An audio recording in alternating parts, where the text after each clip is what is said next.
오늘 우리에게 주시는 말씀은 스가랴서 7장 1절부터 14절까지 말씀이고요. 설교의 제목은 아름다운 땅이 아름다우려면 이라는 제목으로 말씀을 나눌 겁니다.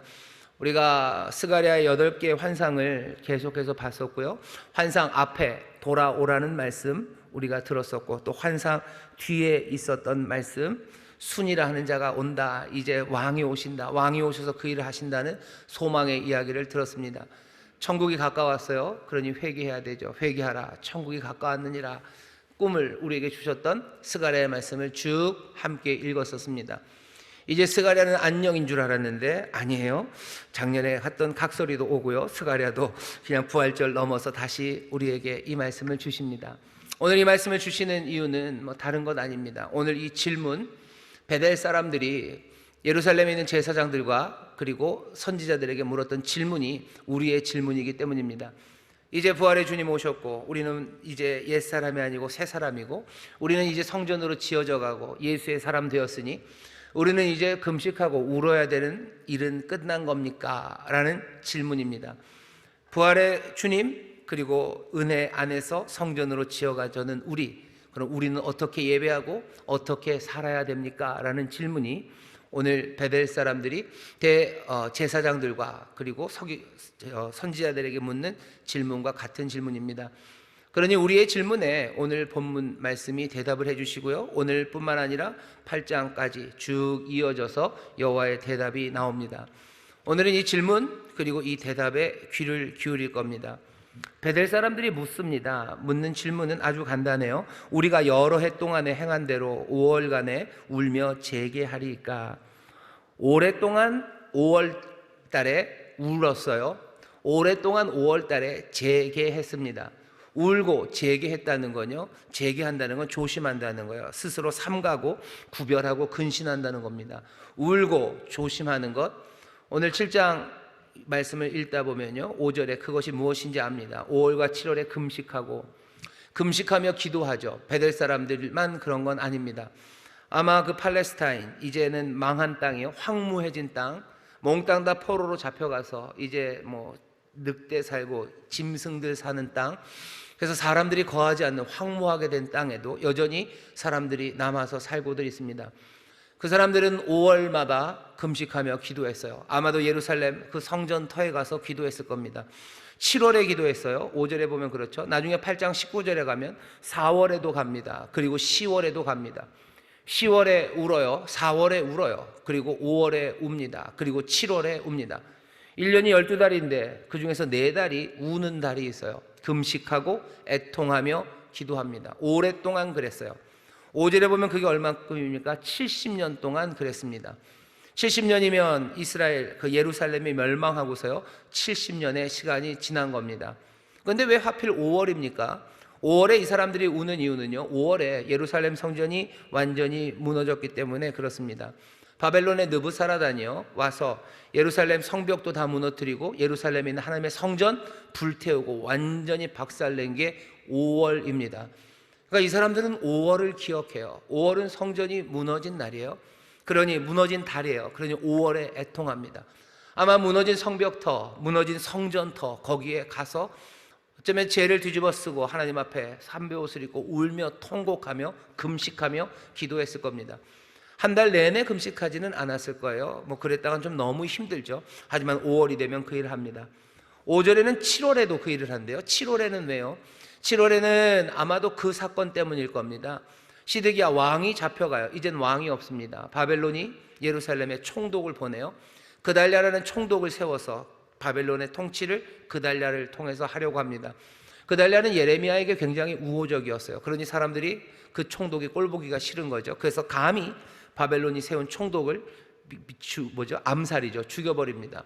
바벨론이 가만히 있을 리가 없어요. 그 일로 그냥 또 피바람이 붑니다. 잔인한 피바람이 불어요. 그러니 7월은 또 슬픈 달이에요. 10월은 왜 또 슬픕니까? 10월은 바벨론이 예루살렘을 포위한 달이 10월입니다. 바벨론이 군대를 보내요. 그리고 10월 달부터 그 성을 에워쌌습니다. 쥐새끼 한 마리 빠져나가지 못해요. 성이 막힌 날, 그 달이 10월입니다. 예루살렘이 1년 반을 버텼어요. 그리고는 1년 반, 18개월이 지나서 4월, 4월은 또 왜 통곡하고 금식합니까? 그때가 성벽이 뚫린 날이에요.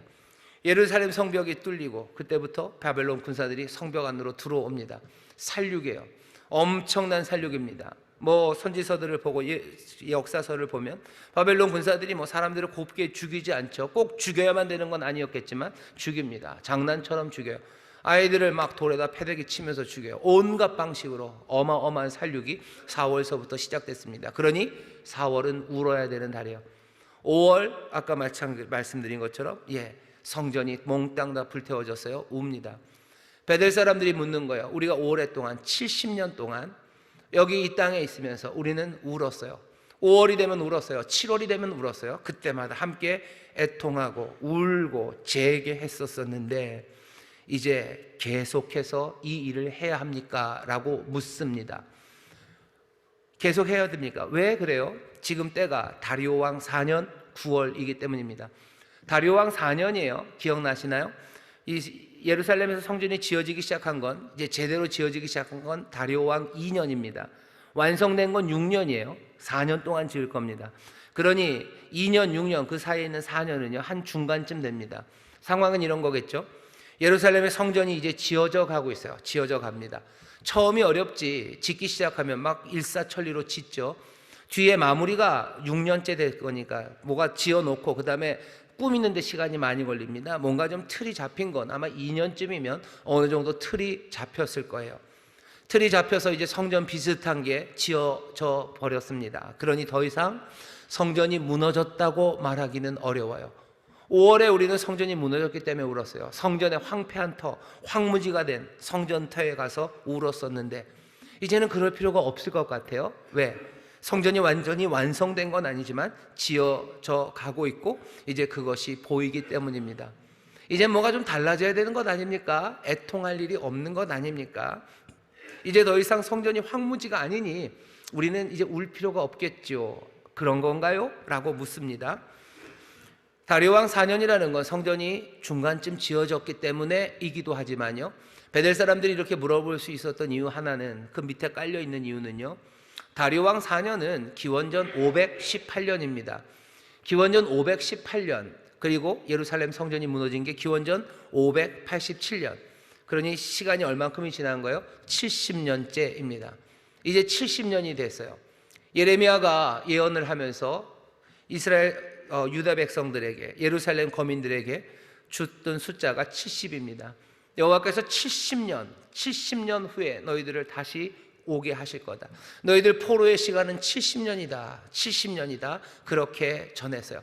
재앙 가운데도 하나님의 은혜를 잊지 않으시고, 이 쫓겨나갔던 이 사람들이 아직 아무것도 뭔가 회복의 기미가 보이지 않는데도 하나님께서는, 여호와께서는 그들에게 70년 후에 돌아와 다시 영광의 날을 주겠다고 약속을 주셨었습니다. 어느덧 70년이 된 거예요. 그러니 베델 사람들이 묻는 겁니다. 70년인데 이제 그러면 포로의 시간은 끝난 겁니까? 영광의 날이 오는 겁니까? 라고 물어요. 왜 묻습니까? 여전히 다리오 왕 4년 기슬레 4일이기 때문에 그렇습니다. 여전히 왕은 다리오가 다스리고 있어요. 그리고 9월은 9월이지만 기슬레라는 바벨론식으로 그 달을 부릅니다. 다스리는 왕, 그리고 문화적으로도 몽땅 다 기슬레, 바벨론 문화, 그 안에 우리가 살아요. 포로가 끝난 것 같지만 아니, 여전히 잡혀가 있어서 돌아오지 못한 사람이 있고요, 여전히 평강의 왕, 그 그리스도가 다스리는 것 아니라 다리오가 다스려요. 시간은 되었고 성전은 지어져는 가지만 완성은 되지 않았어요. 이젠 우리는 어떻게 합니까? 라는 질문입니다.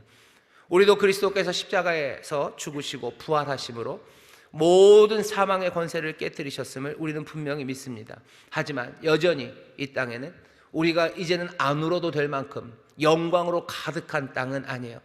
지금도 여전히 주가 다스린다고 우리는 고백하지만 다스리는 악한 세력들, 공중 권세 잡은 자들이 지금도 난무하고 있습니다. 우리는 이제 어떻게 해야 됩니까? 여전히 울어야 됩니까? 아니면 애통하는 일은 그쳐야 됩니까? 우리도 똑같이 물을 수 있습니다. 베델 사람들이 그렇게 물어요. 이 질문에 답이 옵니다. 제사장과 선지자들에게 물었지만 답은 여호와께로부터 옵니다. 제사장과 그리고 선지자들의 대답은 베델 사람들에게만 전해지면 되겠지만 여호와께서는 이 대답을 온 땅의 백성과 제사장들에게 주라고 합니다. 어쩌면 오늘 우리에게 주시는 말씀이에요. 또 제사장이라면 우리도 제사장들 아닙니까? 오늘 주께서 우리의 질문에 대답하고 계시니 여러분들 이 대답에 귀를 기울이시기를 주의 이름으로 축원합니다. 베델 사람들이 물었던 건요, 단답식으로 물었어요. 예습니까 노입니까? 우리가 계속해서 금식해야 합니까? 5월의 금식을 진행할까요 말까요? 예 아니요로 대답해 주세요 라고 물었어요. 근데 대답은 단답식으로 물었는데 대답은 예 아주 길게 옵니다. OX가 아니라 여호와께서는 여기에 대해서 주님은 할 말이 많으셔요. 7장 전체, 8장 전체에서 네 덩어리로 말씀을 하십니다. 그 대답을 우리가 쭉 살펴볼 겁니다. 오늘은 앞에 있는 두 대답이에요. 대답이 어떻게 네 덩어리냐면요, 여호와의 말씀이 스가랴에게 아니면 내게 임한다라는 사인처럼 그렇게 네 덩어리를 나눕니다. 7장 4절에 그렇게 돼 있어요. 7장 8절에 돼 있어요. 8장 1절에 그리고 8장 18절에 여호와의 말씀이 스가랴에게 임한다, 여호와의 말씀이 내게 임한다 하면서 그 구분을 만들어 놓습니다. 네 개의 대답을 우리가 들을 겁니다. 우리가 듣게 되는 이 대답들은요, 베델 사람들, 아니 우리의 질문의 핵심을 찔러요. 그리고 정말로 우리가 하나님의 사람으로 신앙 생활한다는 것이 도대체 무엇인지 그 깊은 의미를 우리에게 알려줍니다. 잘 들어주셔야 됩니다. 부활에 놀라우신 주님께서 이루신 것을 믿어요. 하지만 여전히 다리오 왕의 시절에 황폐하지는 않아요. 성전은 조금은 지어져 왔습니다. 하지만 여전히 완성되지 않은 세상에서 우리는 어떻게 이 눈물이 그쳐질까? 어떻게 해야 할까? 거기에 대한 대답입니다. 먼저 잘 들어주셔요. 첫 번째 주님의 대답은요, 폭풍 같은 반문입니다. 우리가 이걸 그만둬야 됩니까? 금식을 그만둬야 됩니까? 라는 질문에 주님의 대답은 반문, 연속되는 반문입니다. 주님이 물어보셔요. 이렇게 묻습니다. 4절부터 읽겠습니다. 만군의 여호와의 말씀이 내게 임하여 이르시되 온 땅의 백성과 제사장들에게 이르라. 너희가 70년 동안 5월과 7월에 금식하고 애통하였거니와 그 금식이 나를 위하여 한 것이냐. 첫 번째 질문은 뭐예요? 나를 위하여. 정말로 두 번이나 물으셔요. 나를 위하여 한 거냐? 정말로 나를 위한 거냐? 라고 물으십니다. 굉장히 감정적이에요. 지금 주님은 감정적이셔요. 왜? 질문이 우리가 금식을 멈춥니까? 라는 질문에 주님이 대답하시는 거예요. 너희들이 70년 동안 오래 했지. 오랫동안 울고 애통하고 금식하고 스스로를 삼갔는데 그것이 나를 위한 거냐? 정말로 나를 위하여 한 거냐? 그리고 따져 물으시는 겁니다. 이어지는 같은 내용의 질문이에요. 하지만 방식은 다릅니다. 어떻게 물으세요? 너희 먹으며 마심이 전혀 자기를 위하여 먹으며 자기를 위하여 마심이 아니냐? 너희들 나를 위하여, 정말 나를 위하여 한 거냐? 너희를 위하여, 자기 자신들, 너희들 위해서 한 거 아니냐? 너희들 위해서 한 거 아니냐? 먹고 마시는 것처럼 굶는 게 나를 위한 거냐? 너희도 굶긴 굶었지만 먹고 마실 때와 똑같다는 거야. 먹고 마실 때, 잔치하고 잘 먹을 때 너희를 위해서 먹은 것처럼 너희들 금식하는데 나를 위해서, 아니 너희 먹고 마시는 것처럼 너희를 위하여 한 거 아니냐고, 너희를 위하여 한 거 아니냐고 물으시는 겁니다. 따져 물으시는 거죠. 세 번째 질문, 그것도 같은 맥락입니다. 물으셔요. 여호와가 이전 선지자로 외친 말을 너희가 청종할 것이 아니냐? 예전에 했던 선지자의 말들 너희들 들었어야 되는 것 아니냐? 너희들 왜 그거 안 듣냐 하는 거야. 왜 이전에 주어졌던 선지자의 말씀은 듣지도 않으면서 너희들 금식한다고 하는데 나를 위하여도 아니고 너희를 위하여 한 것 아니냐? 지금 물으시는 겁니다. 금식 우는 일이에요. 그리고 자기를 스스로 삼가는 재개하는 일입니다. 하지만 주님께서는 그들이 오랫동안 했던 5월과 7월의 금식, 4월과 10월도 마찬가지일 겁니다. 진정한 금식 아니었다고. 너희들의 애통함, 그건 제대로 된 애통함 아니었다고. 왜 그렇죠? 따져 물으시는 거는 나를 위하여냐, 너희를 위하여냐. 뭘 물으시는 거예요? 동기를 물으시는 겁니다. 그들이 하고 있었던 일들, 외적인 것, 음식 안 먹었을 거예요. 음식 안 먹었을 거고, 어쩌면 정말로 죄를 뒤집어 썼을지도 모릅니다. 입에서 나오는 말은 뭐예요? 하나님의 의를 구합니다. 하나님의 자비를 구합니다. 라는 말이 나와요. 겉모습, 그리고 하는 말들 몽땅 다 뭔가 괜찮아 보이지만 주님께서 묻는 건 그 뒤에 있는 동기입니다. 너희들이 그렇게 죄를 뒤집어 쓰고 내 은혜를 구하는데 그게 나를 위한 거냐 너희를 위한 거냐, 나를 위한 거냐 너희를 위한 거냐 재쳐 물으시는 겁니다. 하나님 앞에 나와요. 그래서 하나님 앞에 나온다는 건 늘 자기 자신을 하나님 앞에 드리는 겁니다. 나를 부인하고 나를 하나님 앞에 드리는 건데, 이 사람들이 하나님 앞에 나와 애통할 때마다 자기를 드리러 나온 게 아니라 주님으로부터 뭔가를 얻기 위하여 나옵니다. 회개하며 나와야 돼요. 금식한다는 건 회개하는 거죠. 돌아서서 내 삶을 주를 향하고 내 삶을 주 앞에 내어드려야 되는데 그러지 못하고 뭔가를 계속해서 나를 위하여 먹는 것처럼 마시는 것처럼 자기를 채우러 나옵니다. 물어봐야 되는 거죠. 우리도 물어봐야 되는 거죠. 사실은 이거는 지금 묻는 질문을 회피하시는 것 같아요. 금식합니까 안 합니까? 라고 얘기하는데 뭐라고 말씀하시는 것 같아요? 니들이 언제 제대로 금식을 하긴 했냐? 라고 물으시는 것 같아요. 우리에게 물으시는 거예요. 우리가 하나님 앞에 그런 거 묻지 않아요. 하나님, 우리가 이제 어떻게 주님을 예배해야 됩니까? 주님이 대답하시는 거야. 너희가 정말로 나를 예배하기는 했냐? 우리가 이제부터는 어떻게 주님을 따라갑니까? 라고 물어볼 때 주님이 뭐라고 얘기하시나요? 너희들이 정말로 나를 따라오기는 했냐? 어떻게 주님을 사랑합니까? 라고 물을 때 주님이 대답하시는 거예요. 너희가 나를 진짜 사랑하기는 했냐? 정말로 너희가 나를 사랑하기는 했냐? 라고 물으시는 것과 똑같아요. 내가 하나님 앞에 나와서 이제는 주일 예배를 어떻게 드립니까? 우리의 찬양은 어떻게 바뀌어야 돼? 너희가 나를 정말로 찬양하긴 했냐? 너희가 정말로 나를 예배하긴 했냐?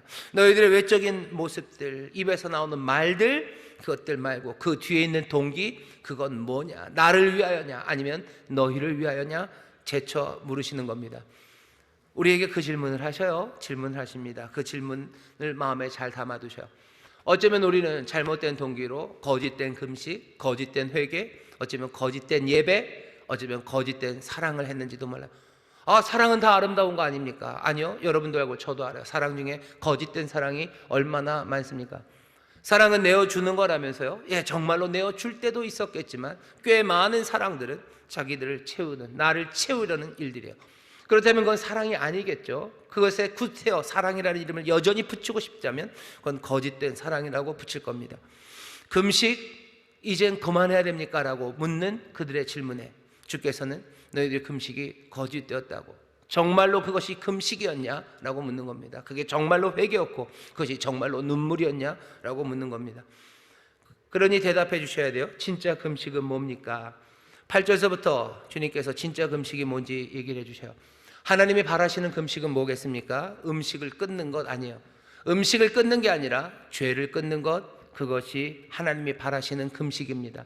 죄를 끊는 건 여러 가지가 있을 거예요. 근데 왜 하필이면 금식입니까? 금식이 죄를 끊는다고 얘기했을 때 그 죄는 아마도 특별히 우리 동료들, 우리 이웃들, 그 사람들을 학대하고 또 그 사람들에게서 우리의 욕심을 채우는 그런 죄들을 말합니다. 여러분들 금식하면 어떻게 되셔요? 금식하면 그 에너지 레벨이 쭉 떨어집니다. 뭐 어떤 사람들은 한 끼만 금식을 하시면요, 그냥 당 떨어진다 그러죠. 당 떨어져. 그래서 그냥 주저앉아 식은땀 흘리시고, 몸이 좀 약하신 분들은 한 끼만 금식해도 뭐 정신이 하나도 없어요. 조금 뭐 비축한 게 많고 뭐 이렇게 여러 군데서 이렇게 에너지를 끌어다 쓸 수 있는 그 기능이 아주 좋으신 분들은 뭐 며칠 금식해도 뭐 말짱하신 분이 있어요. 하지만 그래도 뭐 4일, 5일쯤 지나면요, 예, 아득해집니다. 금식은 에너지 레벨을 낮춰요. 우리를 늦춰요. 우리를 멈춥니다. 왜 금식이 죄를 끊느냐? 그건 굉장히 슬픈 이야기예요. 우리에게 힘이 넘치면 그 넘치는 힘을 가지고 뭘 하나 보면 돼요.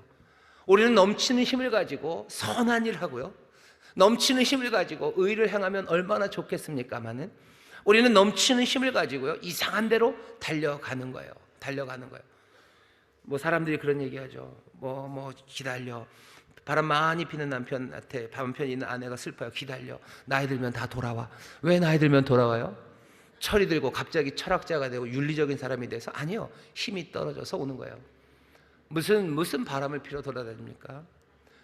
4일 굶으면 뭐 3일 굶고서 빵 안 훔치는 사람 없냐고 그러는데요, 정말로 4일 굶고 5일 굶으면요, 빵 훔칠 힘도 없습니다. 금식하면 에너지가 떨어져요. 멈추게 하시는 거예요. 이건 굉장히 슬픈 이야기예요. 금식해라. 너희들 금식해라. 그 얘기는 어쩌면 좀 강제적이죠. 강제적으로 안식하게 하는, 강제적으로 멈추는 거예요. 강제적으로 우리의 죄 그것들을 멈춰 세우는 겁니다. 공자님이 그래요. 나이가 많이 들으면 종심소욕 불육을 해요. 내 마음에서 이끄는 대로 따라가도 거기에 뭐 거스르는 게 없어요. 죄를 짓질 않아요. 저희 선생님 하나가 설명하시면서 그러더라고. 그럴 수밖에 없다고. 나이 들면 마음속에 나쁜 생각이 들지를 않는데요. 왜? 나쁜 짓은 힘들어요. 나쁜 짓 할 힘이 안 드니까 그냥 부드러운 생각만 하게 된대요. 남들과 싸우고 싶지도 않아요. 왜? 나이 많아서 무슨 대거리라고 싸웁니까? 그냥 용서하고 지나가는 거라고. 금식 에너지 레벨을 낮춰요. 멈춰요. 그래서 강제로라도 우리를 죄에서 멀어지게 하는 어쩌면 하나님의 방법입니다. 멈춰서서 보는 거죠. 내가 하나님의 뜻대로 살아갔는지, 내가 힘을 가지고 달려갔던 내 길이 정말로 하나님의 의를 따라 걸어갔던 건지 돌아보게 하시는 일입니다. 하나님이 바라시는 것, 그래서 죄를 끊는 그 일이고요. 죄 특별히 내가 힘 있을 땐 다른 사람들 압제합니다. 힘 있을 땐 다른 사람들 거 빼앗아요. 하지만 금식할 땐 못하죠. 10절의 말씀입니다. 하나님이 바라시는 죄를 끊는 모습은 이렇게 나타납니다. 과부와 고아와 나그네와 궁핍한 자를 압제하지 말며 남을 해하려 하여 심중에 도모하지 말라. 다른 사람들을 향해서 악을 행하고 그 사람들의 것들을 빼앗으려는 마음들, 압제하려는 마음들, 그 일들을 멈추는 거예요. 그게 하나님이 기뻐하시는 금식이고 그게 하나님이 기대하시는 회개입니다.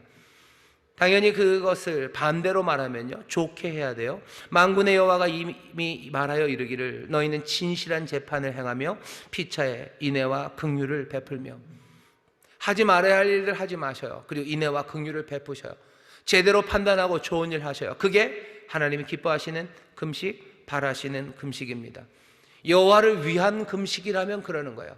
누군가를 위해요. 내가 그분을 위해서 한 거예요 라고 말하면서 그분의 성품과 전혀 다른 걸 하면서요, 내가 그분을 위해서 이 일을 했다고 말할 수 없습니다.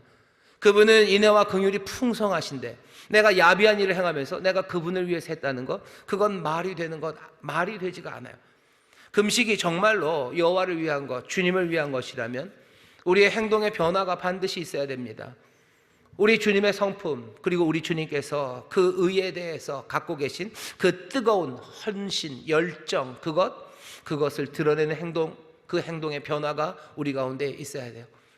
우리가 금식한다고, 주를 위하여 금식한다고 하면서 우리의 행동에는 주의 의를 향한, 또 주의 거룩함과 인애와 긍휼, 그것 전혀 없이 여전히 압제하고 여전히 나쁜 것들을 즐거워하고 킥킥거리며 금식하는 것, 그건 도대체 주를 위한, 여호와를 위한 건 아닙니다. 그러니 물으셨던 거예요. 정말로 나를 위하여 너희가 금식한 거냐? 너희가 그렇게 야비한 일에 킥킥대면서 밥 안 먹고 죄를 뒤집어 썼다고 하는데 그게 정말로 나를 위하여냐? 너희가 그냥 먹고 마시는 것처럼, 너희들을 채우는 것처럼 너희를 위하여 하는 것 아니냐라고 물으셨던 겁니다. 이런 행동의 변화 없이 이렇게 금식한다고 말하는 것은 여호와, 우리 사랑하는 주님과는 아무런 관계가 없는 겁니다. 행동에 영향을 주지 않는 회개, 그건 아무것도 아닙니다. 하나님 앞에 영광이 되지 않습니다. 처음에 물었던 질문이 뭐였죠? 우리가 금식을 계속해야 합니까? 주님의 대답은 뭐예요? 너희들이 금식을 제대로 하기는 했냐? 너희들이 금식을 제대로 하기는 했냐? 이 질문을 던지시는 거예요. 오늘 이 질문 앞에서 우리는 몇 가지 생각할 게 있습니다. 뭐냐 하면, 왜 자꾸 이런 얘기를 하시나요? 하는 거예요. 왜 자꾸 이런 얘기를 하시나요? 스가랴에서 충분히 얘기하지 않았습니까? 환상이 8개를 보여주셨는데요, 격려하는 환상이 3가지였어요. 그리고 중간에 2개는 제사장과 그리고 총독에게 주었던 환상이요, 뒤에 3개는 경고였습니다. 죄짓지 말아라, 거짓말하지 말아라, 도둑질하지 말아라. 그런 환상 이미 보여주지 않았습니까? 날아가는 두루마리, 통 속에 있는 여인들 보면서 죄에서 떠나라는 메시지 충분히 들었는데, 왜 또 다리오 왕 4년, 어쩌면 뭔가 성전이 지어지고 70년이 되고 포로가 끝나는 시간, 이제 영광을 말해야 되는 그 시간, 뭔가 이제 중간쯤은 됐으니 뭔가 다른 이야기를 해야 될 것 같은데 다시 뭐 하는 거야? 회개하라는 얘기가 다시 들리는 거예요. 스가랴서 1장의 얘기 아닙니까? 스가랴서 1장 1절 처음 시작에 환상을 보여주기 전에도 주께서는 돌아서라고, 너희 열조가 돌아서지 않았는데 너희는 돌아서야 된다고 그 얘기 하셨는데 그 얘기 또 하시는 겁니까? 우리가 물을 수 있어요. 다리오 왕 2년에 그 얘기 시작하시더니 4년에도 그 얘기 하십니까? 성전이 하나도 없을 때는 돌아서라는 얘기 알아들었을 것 같았어요. 하지만 이제는 중간쯤 지었고요, 포로가 끝난다는 70년도 되었는데 또 그 얘기를 하셔야 됩니까? 대답은 뭐예요? 또 그 얘기 하십니다. 반복적으로 지속적으로 이 이야기를 하십니다. 왜? 회개는 한 번으로 끝나고 그리고선 잊어버려도 되는 무언가가 아니기 때문에 그래요. 회개는 한 번 하는 거라는 사람들이 있어요. 회개는 한 번 하는 거예요. 아니요, 회개는 한 번으로 끝나고 잊어버려도 되는 그런 일 아닙니다. 어제 그제 금요일 날 철야 시간에 제가 겸손한 확신, 확신에 찬 겸손이라는 제목으로 비슷한 말씀을 전했어요. 사실은 같이 들으셨으면 좋겠다라는 생각으로 전한 말씀입니다. 바울이 뭐라 그럽니까? 바울이 뭐라 그래요? 오호라 나는 공고한 자로다. 누가 이 사망의 몸에서, 이 몸에서 나를 건져낼까?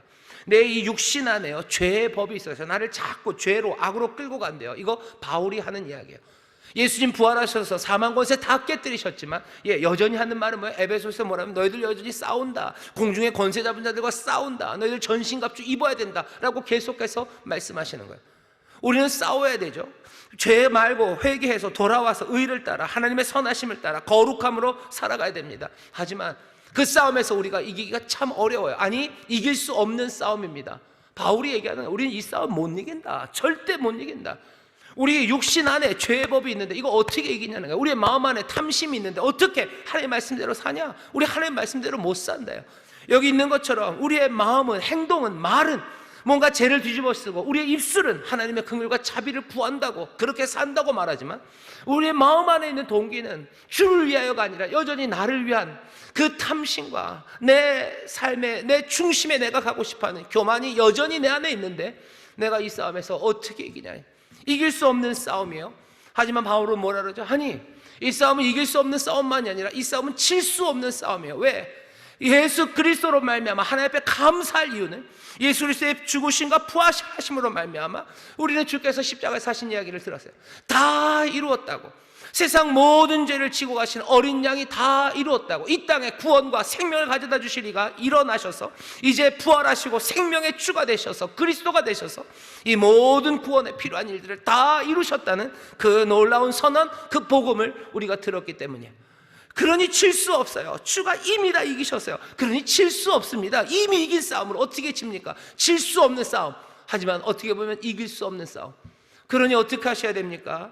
정말로 겸손한 확신으로, 확신에 찬 겸손으로 주를 의지하며 어떻게 날마다 다시 죄와 싸우며 돌아서며 주 앞으로 나아가야 되는 거예요. 날마다 나는 죽노라. 바울이 하는 그 얘기가, 나는 날마다 죽노라. 날마다 죽노라. 날마다 죽어요. 하지만 그것이 절망의 죽음은 아닙니다. 기쁨으로 죽는 거예요. 내가 그리스도와 함께 죽고 내가 그리스도와 함께 살았다고. 내 삶에 여전히 죄가 덕지덕지 있는 것 같아도 하나님께서 나를 의로 여기시듯이 나도 하나님을 대하여 산 자로, 죄에 대하여는 죽은 자, 하나님을 대하여는 산 자로 여길지어다 여기며 기쁨으로 다시 회개하고 돌아서며 선한 길을 따라 걸어가는 거예요. 압제했던 일 멈추고 인애와 긍휼을 베푸는 삶으로 다시 돌아가는 것, 그것이 회개. 내가 정말로 특정한 잘못, 죄 하나, 그것에 관한 문제가 아니라 말 그대로 나 자신을 부인하고 하나님께로 내 삶 전체가 돌아서는 것, 그 금식, 그 회개가 필요합니다. 이건 날마다 필요한 거예요. 오랜 세월 동안 그렇게 할 겁니다. 하루하루 그렇게 살 겁니다. 삶으로 살아내야 되는 것이 회개입니다. 회개는 단지 일회적인 사건이 아니에요. 그건 삶의 방식입니다. 그러니 뭐라고 얘기해요? 회개하는 삶이라고 얘기해요. 우리는 회개하는 삶입니다. 날마다 주께로 돌아서는 회개하는 삶을 살아가는 사람들이 우리들이에요. 어쩌면 그래서 금식은 멈춥니까? 회개는 멈춥니까? 라는 대답에 하나님이 거기에 직접 대답하진 않으셔요. 약간 사선으로 이렇게 비스듬히 대답을 하시죠. 너희들 잘 생각해봐라. 너희들이 했던, 지금 이 질문 안에 너무 많은 게 담겨져 있기 때문에 그래요. 금식이라는 이 종교적 행위를 금해야 되는 겁니까? 우는 일이 끝난 겁니까? 많은 것들이 담겨져 있어요. 하나님의 대답 중에 하나는 뭡니까? 너희들 계속해서 회개해야 될 거예요. 아마 우리의 눈에서 눈물이 그치지 않을 겁니다. 하지만 동시에 그 회개하고 돌아선 기쁨, 그 기쁨도 그치지 않을 거예요. 늘 기쁨으로 돌아설 겁니다. 소망으로 돌아설 겁니다. 주의 놀라우신 구원하심을 의지하고 믿음으로 돌아섭니다. 금식은 그쳐집니까? 대답은 뭐예요? 아니, 안 그쳐질 거예요. 어쩌면 회개하는 삶, 그것이 우리의 삶입니다. 왜 그래야 됩니까? 한 번 하면 끝나는 거 아닙니까? 한 번 하면 끝나지 않는 게 어떻게 보면 우리의 인대가요 너무너무 탄력적이에요. 발목이 이렇게 꺾였다가요 싹 다시 제자리로 돌아오죠. 왜 그래요? 인대가 탱탱하기 때문입니다. 우리의 자아는 언제나 내 삶의 통제실, 그것들을 장악하고 싶어요. 하나님께로 돌아섭니다. 하지만 여기 인대가 탱탱해요. 그래서 조금만 놔두면 그냥 제자리로 팡팡 돌아갑니다. 내 자아는 언제나 내 삶의 보좌, 그 왕좌에 앉으려고 합니다. 틈만 나면 우리는 아래로 끌려 내려가는 중력장 안에 있는 사람들이에요. 내 육신 안에 죄의 법이 있어서요 그냥 가만히 있으면 제자리로 팡팡 돌아갑니다. 그러니 어떻게 하셔야 돼요? 날마다 기쁨으로 또 눈물로 회개하며 다시 돌아서야 되는 것이 우리들입니다. 사람의 힘과 능으로 안 됩니다. 정말로 매일매일 그 기쁨으로 돌아서기 위해서 회개의 영이 우리 가운데 오셔서, 회개의 성령이 우리에게 오셔야 돼요. 회개의 성령은 우리를 눈물 찔끔나게 하시는 분만은 아니에요. 그냥 눈물 찔끔나게 하고 가슴을 찡하게 하는 그런 분만은 아니에요. 성령님은 우리의 마음을 찡하게 하고 눈물 나게 하시지만 결국 돌아서는 기쁨으로, 소망으로, 믿음으로 주께로 돌아서게 하는 놀라우신 성령이십니다. 사랑의 힘과 능으로 되지 않습니다. 하지만 성령으로 됩니다. 회개하게 하시는 영, 그 놀라우신 성령님 우리와 함께 하시니 날마다 주께로 돌아서는 그 귀한 하나님이 기뻐하는 금식이 있기를 주의 이름으로 축원합니다. 하나님이 기뻐하는 회개가 있기를 주의 이름으로 축원합니다. 압제를 멈추는 일이에요. 은혜와 긍휼을 베푸시는 일이에요. 올바로 판단하시는 일이에요. 성령님이 우리를 도우실 줄 믿습니다. 또 하나 조심할 건, 왜 금식 얘기를 합니까? 특별히 금식이라는 걸 들어와요. 왜? 금식이라는 건 정말로 전면적인 자기 부인이기 때문에 그래요. 먹지 않는다는 건 나를 부인하는 거예요. 죽겠다는 거죠. 살고 싶지 않다는 거예요. 난 죽는다라는 이야기가 금식입니다. 자기를 부인해요. 하지만 주님이 물어보시는 거 보셨죠? 네가 너를 위한 거 아니냐? 금식하면서도 먹고 마시는 것과 똑같은데 라고 물으시는 거예요. 이 얘기는 우리가 금식이라는 어쩌면 가장 극단적이고 그리고 분명한 의식적인 자기 부인의 행위에 있어서도요 자기를 부인하기보다는 나를 긍정하는 그런 일들을 합니다. 금식은 뭐가 되는 거예요? 포장지가 되는 거예요. 금식은 뭐가 됩니까? 알리바이가 되는 거예요. 내가 금식하니 나는 괜찮은 거예요. 나는 종교적으로 예배 드리니 나는 꽤나 괜찮은 사람인 거예요. 내가 인애와 긍휼을 베풀지 않아요. 내가 정말로 제대로 판단하지 않아요. 여전히 압제하고 그리고 여전히 다른 사람들의 것을 취하고 킥킥거립니다. 하지만 나는 금식했으니 나는 괜찮다는 면죄부예요. 그리고 알리바이예요. 그리고 포장지예요. 그러니 어쩌면 종교적인 위선, 이것이 얼마나 위험한지를 우리에게 보여줍니다. 그 종교적인 위선이 그 아름다운 땅을 황무하게 만들었어요. 듣지 않아요. 귀 닫아요. 등 돌립니다. 마음은 다이아몬드처럼 금강석처럼 단단해요. 그러니 들리지 않으니 돌아서지 않으면서도 우리는 괜찮다고 하니 그건 더 위험합니다. 그 결과가 뭐죠? 사람 없는 땅, 황무한 땅이 됐어요. 14절입니다. 그들이 아름다운 땅으로 황무하게 하였습니다. 아름다운 땅은 황무해졌습니다. 왜? 이 사람들이 이 종교적인 허위의식에, 이 거짓에, 위선에 빠져서요 오히려 더 마음이 굳어진 거예요. 내가 뭔가 잘못했다는 생각이만 있다면, 내가 알리바이가 없다면, 아니면 내가 포장할 게 없다면 내가 좀 더 조심하고 내가 좀 더 나 자신을 돌아볼 텐데, 그 포장지로 가려서 사람들의 눈을 가렸을 뿐만 아니라 내가 나를 보는 것도 가려버린 거예요. 이건 얼마나 슬프고 어리석습니까? 남들을 가렸을 때는 그나마, 하지만 결국은 내가 나를 가려버리는 거죠. 이사야서에 보면, 이사야서 58장은 사실 오늘 읽은 우리 스가랴 7장의 말씀과 같은 이야기입니다. 58장 1절이 이렇게 돼 있어요. 크게 외치라, 아끼지 말라, 내 목소리를 나팔같이 날려 내 백성에게 그 허물을, 야곱 집에 그 죄를 고하래요. 크게 말하래요. 분명히 들려주래요. 오늘 이 말씀이 우리에게 분명히 들려줘야 되는 것처럼 이사야도 이 말을 크게 전하라는 주님의 말씀을 듣습니다. 그들의 죄를 고하래요. 58장 2절입니다. 그들이 날마다 나를 찾아 나의 길 알기를 즐거워함이 마치 의를 행하여 그 하나님의 규례를 폐하지 아니하는 나라 같아서 의로운 판단을 내게 구하며 하나님과 가까이 하기를 즐겨하며 이르기를. 폼은 온갖 폼은 다 잡는다는 거죠. 마치 의를 행하여 여호와의 규례를 따르는 사람처럼, 그런 나라처럼, 의로운 판단을 구하는 것처럼, 하나님 가까이 하는 것을 즐거워하는 사람처럼 그렇게 온다는 거예요. 아무리 봐도 그렇게 보인다는 거예요. 그러면서 이르기를 우리가 금식하되 주께서 보지 아니하시면 어찌이며 우리가 마음을 괴롭게 하되 주께서 알아주지 아니하시면 어찌이니까 하느니라. 그러면서 얘기하는 거죠. 금식하는데 우리가 이렇게 하는데 왜 하나님이 알아주지 않을까?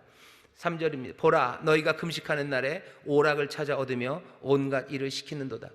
그렇게 금식은 해요. 하나님 앞에 나와서 그렇게 합니다. 하지만 너희들은 여전히 너희들 즐길 것 찾아요. 그리고 온갖 일을 시킵니다. 내 탐욕을 채우는 일은 멈추지 않아요. 보라, 너희가 금식하면서 다투며 싸우며 악한 주먹으로 치는도다. 너희의 오늘 금식하는 것은 너희 목소리로 상달케 하려는 것이 아니라 이것이 어찌 나의 기뻐하는 금식이 되겠으며 이것이 어찌 사람이 그 마음을 괴롭게 하는 날이 되겠느냐. 그 머리를 갈대같이 숙이고 굵은 배와 재를 펴는 것을 어찌 금식이라 하겠으며 여호와께 연락될 날이라 하겠느냐. 그런다고 받으시겠냐는 거예요. 58장 6절입니다. 나의 기뻐하는 금식은 흉악의 결박을 풀어주며 멍에의 줄을 끌어주며 압제당하는 자를 자유케 하며 모든 멍에를 꺾는 것이 아니겠느냐. 또 줄인 자에게 내 식물을 나눠주며 유리하는 빈민을 내 집에 들이며 벗은 자를 보면 입히며 또 내 고륙을 피하여 스스로 숨지 아니하는 것이 아니겠느냐. 아까 그 말씀이요. 고아와 가부 나그네 압제하지 말아라. 그 사람들에게서 욕심 채우지 말아라. 너 재판 똑바로 하고 인애와 자비를 베풀어라. 그 얘기 같은 얘기입니다.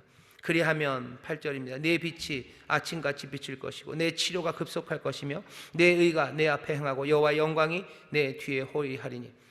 어떻게 세상이 바뀝니까? 너희가 그렇게 내가 기뻐하는 금식을 하면, 너희들이 그렇게 행동의 변화, 죄에서 떠나 너희들이 돌아오면 아침 해처럼 빛나기 시작할 거예요. 세상은 변합니다. 58장 12절에 보면요, 너희의 삶이 바뀔 뿐만이 아니라 내게서 날짜들이 오래 황폐한 곳들을 다시 세울 것이며 너는 역대에 파괴된 기초를 쌓으리니 너를 일컬어 무너진 데를 수보하는 자라 할 것이며 길을 수축하여 거할 곳이 되게 하는 자라 하리라. 12절에 58장 12절의 말은 뭐예요? 세상이 바뀐다는 거예요. 황폐한 곳, 그곳을 다시 세울 거예요. 황폐한 곳은 사람이 가득한 곳이 될 거예요. 황폐하고 황무했던 그곳은 아름다운 곳으로 변할 겁니다. 베델 사람들이 물어봤어요. 우리는 금식을 계속해야 합니까? 왜 금식했습니까? 아름다웠던 곳이 황무해졌기 때문이에요. 아름다운 곳이 황무해져서 금식했죠. 그런데 이 사람들은 여전히 아름다운 것을 황무하게 했던 그 방식 그대로 살아가는 거예요. 여전히 귀 막고 등 돌리고, 그리고 마음은 금강석처럼 만들면서 돌아오라는 이야기에 돌아오지 않으니, 아름다운 땅이 황무하게 된 곳에서 아무리 금식해봐야 그것이 회복되지 않습니다. 금식은 언제 멈출까? 당연하죠. 황무했던 그곳이 아름다워지면 금식은 멈출 겁니다. 어떻게 아름다웠던 곳이 황무해졌는데 이 황무한 곳이 아름다워지겠습니까? 이사야가 얘기하잖아요. 그리하면 내 빛이 아침같이 비칠 거래요. 그리하면 내게서 날짜들이 황폐된 곳을 다시 세울 거랍니다. 오늘 설교의 제목이 아름다운 땅, 아름다운 땅이 아름다우려면, 아름다운 땅이 정말로 아름다워질 때 우리의 금식, 우리의 슬픔은 사라질 겁니다. 주님이 대답하지 않는 것 같지만 대답하시는 거예요. 우리의 금식은 이번에 멈춥니까? 안 되겠지. 왜? 땅이 아직 아름답지 않은데. 그러면 어떻게 아름다운 땅이 됩니까? 계속 금식하면 됩니까? 아니, 니들처럼 그렇게 나를 위하여 한다고 하면서 너희를 위하는 금식? 그걸로는 안 되지. 너희들 정말로 내가 기뻐하는 금식, 그 삶의 변화를 정말로 돌아서야지. 그래야 이 황무했던 땅이 아름다워지겠지. 아름다운 땅이 아름다우려면 어떻게 해야 돼요? 제대로 회개해야 됩니다. 제대로 금식해야 됩니다. 이전처럼 여전히 등 돌리고 귀 막고 그리고 또 마음을 금강석처럼 해서서는 아름다운 땅은 아름다워지지 않습니다. 70년이 되었는데요, 하나님은 웃으시는 거예요. 70년이 되었어. 그래, 하나님은 신실하게 돌아오게 하셨어요. 하지만 아름다운 땅이 아름다우려면, 너희들의 슬픔이 그쳐지려면 어떻게 해야 됩니까? 진실한 회개, 제대로 된 금식이 필요합니다. 나를 위하여가 아니라 주를 위하여 하는 거예요. 주를 위하여 하는 금식이고, 주를 위한 예배고, 주를 위한 순종이니 주의 그 놀라우신 아름다우신 성품과 그 의를 따라서 정말로 우리에게서 죄를 끊어내기 시작하고 내 이웃을 향해 은혜와 긍휼을 베풀기 시작하고 제대로 된 판단, 그것들이 이루어질 때, 그때 우리의 종교적인 위선이 하나하나 벗어지기 시작할 때, 바로 그때 아름다운 땅은 아름다운 땅, 그 아름다움을 되찾기 시작할 겁니다. 황무한 곳이 어떻게 아름다워집니까? 다시 한번 이 말씀을 들으세요. 시간이 많이 갔지만 이 얘기는 꼭 하고 끝내야 될 것 같습니다. 아름다운 땅이 아름다워진대요. 여러분들, 이 얘기가 아름다운 땅? 그럼 그 전에 아름다운 땅이 뭐였는데 잘 생각하셔. 가나안이, 그리고 예루살렘이 세상에서 가장 넓은 땅도 아니고요, 가장 비옥한 땅도 아닙니다. 그 땅이 왜 아름답습니까? 그 땅이 왜 아름다워요? 이유는 하나예요. 여호와께서, 주께서 그 백성들에게 주신 땅이기 때문에 그래요. 내가 이 땅을 많은 민족 중에서 너에게 준다. 이 땅이 낙토, 이 땅이 즐거움의 땅이다. 여러분들, 이 땅을 회복하는 거예요. 주와 함께, 그리고 순종하는 백성이 살아가는 곳, 그곳이 아름다운 땅입니다. 그곳이 젖과 꿀이 흐르는 땅이에요. 거기에서 하나님이 복을 명하셔요. 거기에서 하나님께서 예비하신 크신 선물로 하늘의 신령한 것, 땅의 기름진 것, 우리가 구하는 것에 더 넘치도록 주시는 놀라운 부족함 없는 삶을 주시는 것이 아름다운 땅입니다. 우리가 회개하고 주 앞에 돌아갈 때, 우리의 땅을 아름답게 한다고 하실 때, 여러분들은 그 아름다운 땅이 뭐라고 생각하시는 거예요? 가장 넓은 땅, 가장 비옥한 땅이라고 생각하시나요? 우리가 제대로 하나님을 예배하고, 나를 위하여가 아니라 주를 위하여 예배하고, 내가 주께로 돌아서서 내 삶이 정말로 주의 의로우심을 따라 산다면, 내 삶에 아름다운 삶을 주셔서 뭐죠? 한 50평짜리 아파트, 그리고 통유리창, 그 다음에 온갖 하얀 인테리어, 좋은 차, 반짝반짝함. 예루살렘은 그런 땅 아닙니다. 하지만 그 땅이 아름다운 땅이래요. 왜? 주께서 주시고, 주께서 함께 하시고, 주께 순종하는 이들이 살아가는 그 땅이기 때문에요. 아름다운 땅을 아름답게 하실 겁니다. 여러분들, 나를 위하여가 아니라 주를 위하여 살며, 이 땅에서 긍휼과 인애로 살고, 정말로 압제하지 않으면서 아름다운 땅, 아름다운 세상, 아름다운 인생을 꿈꾸셔야 되는데, 도대체 그 인생이 뭔지 여러분들은 그냥 아무 그림이나 가져다 대지 마셔요. 찬송가 495장 보면 뭐라고 되어 있어요? 주 예수와 동행하니 그 어디나 하늘나라라고 찬양합니다. 그 아름다운 땅이 뭔지 보세요. 그러니 여러분들, 하나님이 약속을 안 지킨다고 얘기하지 마셔요. 회개하고 주 앞에 돌아오고 말씀대로 살면 아름다운 땅을 주신다고, 황무지를 아름답게 하신다고 하시더니, 왜 이 땅에 비옥함이 없냐고, 왜 이 땅에 삐까번쩍한 50평짜리 그런 게 왜 없냐고 여러분들 묻지 마셔요. 내가 주 앞으로 돌아왔을 때 이 땅이 아름다운 것은요, 내가 주와 함께, 주가 주신 내 삶의 터전에서 주님과 함께, 그리고 내가 주와 함께 동행하기 때문에 이 땅이 아름다운 땅입니다.